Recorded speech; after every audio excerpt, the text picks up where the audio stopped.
عدالة ما ربنا عدالة ما ربنا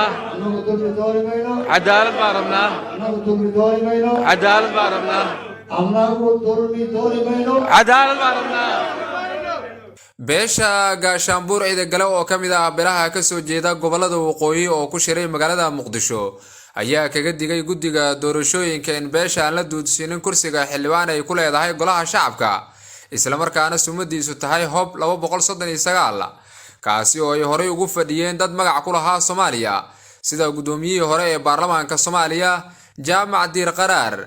Jarnaal Jaamac Maxamuud Qaalib iyo injineer Yuusuf Geedi ugu horeen waxaa madasha ka hadlay qaar ka mid ah dhalinyaradii waxgaradka ka soo qayb galay kulanka iyagoona ra'iisul wasaaraha Soomaaliya ka dalbaday inuu ilaaliyo kursiga ay beesha ku leedahay golaha shacabka tirsigiisu uu yahay 239 ee beesha gaashaanbuur iska leedahay ayaan cabasho ka nahay cabashadaas aan u cabanayno ra'iisul wasaaraha dalka Maxamed Xuseen Roble iyo guddiga doorashooyinka reer federaal marka kursigaas oo ay dad waaweyn oo maskab leh ay ku fadhiyeen dad waaweyn oo magac ku leh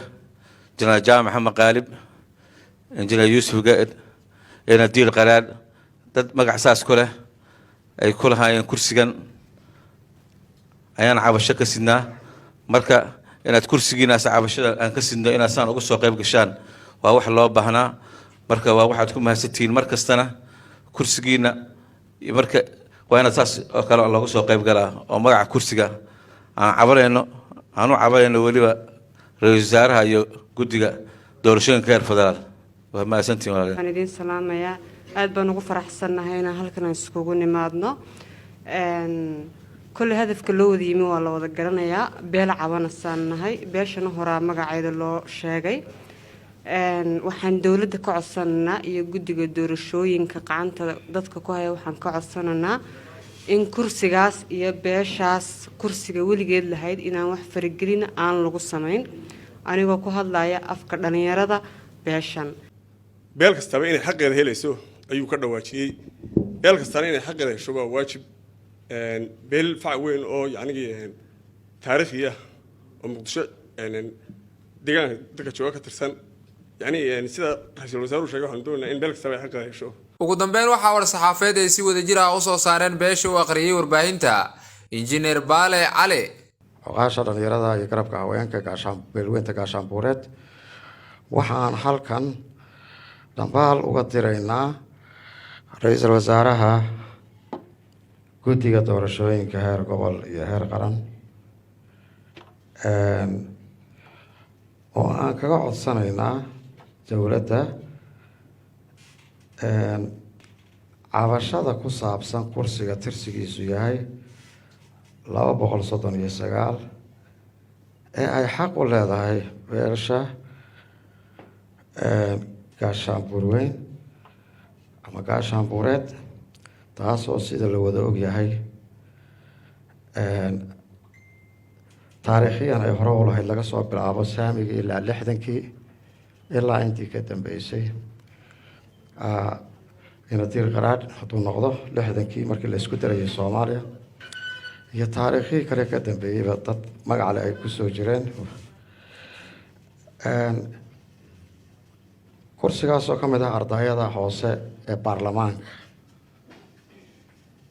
ma aha aqalka sare waa baarlamaanka dhexe ama baarlamaanka federaalka hoose kursigaas oo loo wada og yahay saami qaybsiga iyo sadka ay ku leeyihiin sidaa daraaddeed waxa aan codsanaynaa in cadaaladda loo ilaaliyo oo laga fiirsado oo taasoo ah baaq aanu kaga ama bayaan aanu ka hormarinayno in la ilaaliyo ay tahay sida ku habboon